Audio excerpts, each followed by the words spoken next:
जब से पाकिस्तान के पूर्व प्रधानमंत्री इमरान खान से सरकार छीनी गई है, सब कुछ उल्टा हो रहा है। ऐसा लग रहा है कि पाकिस्तान के बुरे दिन तो थे, अब और भी ज्यादा बुरे दिन आ गए हैं।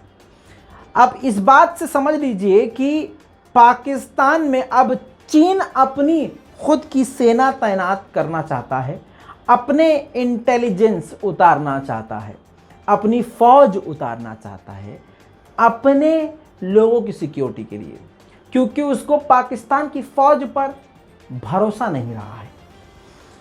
पाकिस्तान बेहतरीन दोस्त मानता है चीन को, और चीन और पाकिस्तान की दोस्ती सारी दुनिया में फेमस है। लेकिन जब से इमरान खान के हाथ से सरकार गई है, मामलात सारे उल्टे नजर आ रहे हैं। सलाम, नमस्ते, सत श्री अकाल। मैं हूं रजा और आप देख रहे हैं रजाग्राफी की इंटरनेशनल रिपोर्ट, जिसके अंदर यानी अंतरराष्ट्रीय रिपोर्ट, जिसके अंदर पूरी दुनिया की सिर्फ बड़ी बड़ी खबरें, वो भी कम वक्त में और एकदम सीधी सीधी बात आसान भाषा में आपको बताई जाती है। अब आपको बता दूं कि मामला काफ़ी गंभीर हो गया है।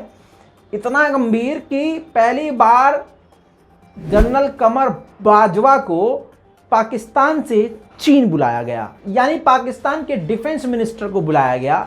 कहां पर? खुद शी जिनपिंग ने, यानी चीन के राष्ट्रपति ने बुलाया, और वहां पर पाकिस्तान के डिफेंस मिनिस्टर से ये प्रपोजल रखा।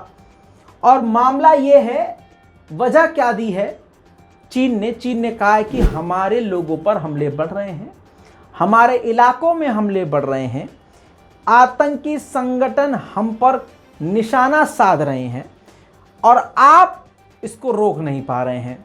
हम अपनी एजेंसियां, अपनी फौज, अपनी इंटेलिजेंस कई इलाकों में तैनात करना चाहते हैं। अब ये पाकिस्तान के लिए बिल्कुल भी आसान नहीं है।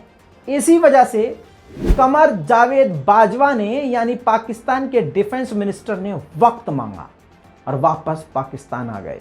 अब उनको जवाब देना है। अब अगर चीन की बात को ठुकराया तो चीन पाकिस्तान से नाराज हो जाएगा, अगर इजाजत दे दी तो यानी पाकिस्तान के अंदर चीन की फौज होगी। अब आपको बता दूं, इस बात का विरोध खुद पाकिस्तान की जनता कर रही है, क्योंकि पाकिस्तान की जनता जाहिल जपट नहीं है, पढ़े लिखे लोग वहां भी पाए जाते हैं। और ज़बरदस्त तरीके से कई लोगों ने इसका विरोध भी किया है, इसके खिलाफ भी बोला है कि हमारे पाकिस्तान की ज़मीन पर विदेशी यानी दूसरे मुल्क की फौज नहीं आनी चाहिए, क्योंकि पहले से ही पाकिस्तान के हालात ख़राब हैं। वहीं पर दोस्तों, पाकिस्तान के प्लानिंग मिनिस्टर मिस्टर इकबाल का एक बयान जो है पूरी दुनिया में वायरल हो गया है, जो कि पाकिस्तान के लोगों की हालत बता रहा है और सही मायनों में पाकिस्तान की जो इस वक्त कमर टूटी हुई है वो बता रहा है।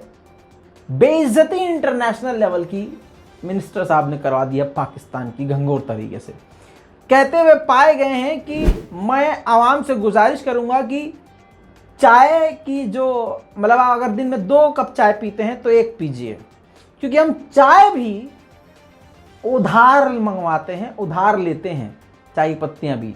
इतने फटीचर हालात में पाकिस्तान है। यही तो मतलब निकल रहा है इनकी बात का। नहीं, क्या कह रहे हो, वीडियो नहीं दिखाया मैंने, तो देखिए भाई साहब सबूत। मैं ये भी कौम से अपील करूंगा कि हम चाय की 1-1 प्याली 2-2 प्यालियां कम कर दें, क्योंकि जो चाय हम इंपोर्ट करते हैं वो भी हम उधार लेकर इंपोर्ट करते हैं। इसी के साथ बड़ी खबर, ध्यान दीजिएगा। ये गुआम का एक छोटा सा आइलैंड आपको नजर आ रहा है और इस तरफ आपको चीन नजर आ रहा है। तो गुआम में अमेरिका का बेस है। जी हां, अब चीन अपनी खतरनाक मिसाइलों से गुआम के पोर्ट को तबाह कर सकता है, अमेरिका के गुआम के बेस को तबाह कर सकता है। इसका डर अमेरिका को सता रहा है, जिसको देखते हुए, हालांकि आपको बता दूं कि गुआम में पहले से आयरन डोम डिफेंस सिस्टम तैनात है, लेकिन फिर भी अमेरिका को डर है, जिसको देखते हुए गुआम के आसपास के इलाके में अपने डिफेंस सिस्टम अलग अलग जगह पर तैनात करके अपनी पूरी ताकत को चीन के खिलाफ गुआम के इलाके में और गुआम के आसपास चीन के दूर दराज के समुद्र के इलाकों में अपने सैनिकों को, डिफेंस सिस्टम को तैनात कर रहा है। चीन और अमेरिका के हालात टकराव की तरफ बढ़ रहे हैं। इसी के साथ भारत ने अपनी ताकत को बढ़ाया है और अपनी सेना में खतरनाक मिसाइल को ऐड कर लिया है। आपकी स्क्रीन पर यह पृथ्वी 2 बता रहा हूं। पृथ्वी 2 मिसाइल इंडिया ने जबरदस्त तरीके से कामयाबी से इसका परीक्षण किया है। इसकी ताकत यह है कि जमीन से वार कर सकता है, 150 से 600 किलोमीटर दूरी तक यह हमला कर सकती है मिसाइल। और ख़ास बात यह है कि मिसाइल के अंदर परमाणु इंस्टॉल किया जा सकता है, यानी परमाणु बम दाग सकती है। इसके अलावा आपको बता दूं, ख़ास बात यह है कि ये पूरी तरह से भारत में बनाई गई है। वहीं पर आपको बता दूं, श्रीलंका के बुरे दिन अभी खत्म नहीं हुए। श्रीलंका ने बताया कि श्रीलंका पूरे देश के पास सिर्फ अभी 5 दिन का ही फ्यूल यानी तेल ईंधन बचा हुआ है। अगर भारत इसमें हस्तक्षेप नहीं करता है और नई डील के मुताबिक श्रीलंका की मदद नहीं करता है तो काफ़ी हालात ख़राब हो सकते हैं। दोस्तों, मोहम्मद बिन सलमान अरब के प्रिंस, जिन्होंने जमाल खाशोगी, ये वो पत्रकार हैं जिनको तुर्की के अंदर मरवाया था, काफ़ी हाईलाइट केस है, मर्डर करवाया था। अब तुर्की ने हाथ पीछे खींच लिए हैं और तुर्की ने इस केस को अपने देश से निकाल दिया है, क्योंकि वो अरब देशों से अब अपना मुंह से मुंह मिलाना चाहता है।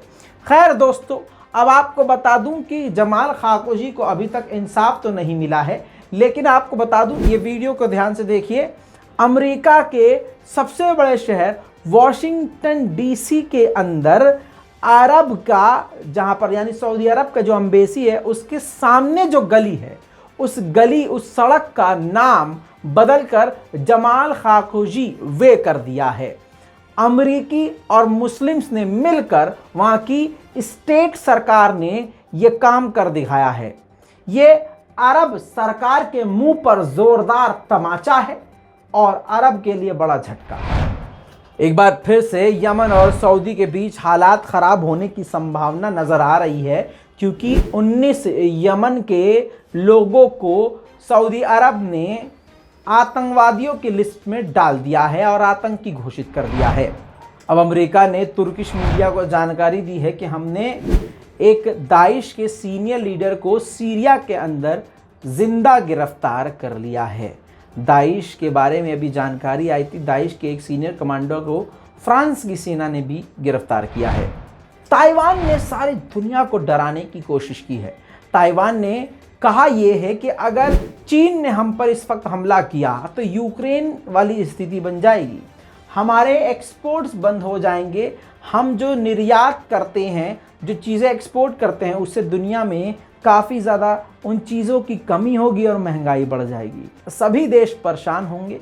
लिहाजा इस बात पर ध्यान दिया जाए कि चीन कोई भी गलत हरकत करने से पहले सोच ले। एक तरफ ताइवान का ये बयान है, दूसरी तरफ ताइवान हथियारों को बना रहा है, मिसाइल टेस्ट कर रहा है। कल मैं दिखा चुका था स्क्रीन पर, अब उसने देख लीजिए, ये वो व्हीकल है जो मैदान जंग में इस्तेमाल करने वाला होता है। बताया जा रहा है ताइवान ने खुद बनाया है, ताइवान आत्मनिर्भर है, मोदी जी वाला बिल्कुल, और इस प्रकार से आत्मनिर्भर है कि उसने ये फाइटिंग व्हीकल बना लिया है, जिसकी खासियत ये है कि इस पे गोली मारो या बम, ये फटता टूटता नहीं है। अब चीन के खिलाफ खतरनाक तरीके से दर्जनों देश मिलकर जापान में मीटिंग करने वाले हैं। जापान के अंदर अमेरिका, फिलीपींस, साउथ कोरिया और इसके अलावा 14 कंट्री मिलकर चीन के खिलाफ बड़ी स्ट्रैटेजी प्लान करने वाले हैं कि किस प्रकार से चीन को हराया जाए, तोड़ा जाए। ईरान के हालात खुद ही खराब हैं, वहां के लोगों के पास खुद ही खाने को नहीं है, पहनने को कपड़ा नहीं है, हालात खराब हैं। बुरा मत मानिएगा, यह हकीकत बता रहा हूं आपको। ऐसे में अफगानिस्तान के लाखों लोग रेफ्यूजीज जो हैं ईरान पहुंचे हुए हैं। अब ईरान का दिल तो बड़ा है, गरीब है लेकिन दिल बड़ा है। अब आप समझ लीजिए कि फिनलैंड ने कहा है ईरान से कि हम आपके देश से 1100 अफगानी रेफ्यूजीज को अपने देश ले जाने के लिए तैयार हैं, ताकि थोड़ा लोड आप पे से कम हो जाए। खैर दोस्तों, अभी तक के लिए इतना ही। इस पूरी रिपोर्ट पर आपकी राय क्या है, अपनी राय कमेंट में ज़रूर लिखिए। रिपोर्ट को शेयर कीजिए, हमारे रज़ाग्राफी अनस्क्रिप्टेड चैनल को सब्सक्राइब ज़रूर कीजिए, क्योंकि इस पर भी काफ़ी अच्छे प्रोग्राम्स आने वाले हैं। इस रिपोर्ट को शेयर कीजिए, दुआओं में याद रखिए। मैं हूँ रज़ा और आप देख रहे हैं रज़ाग्राफी। जय हिंद।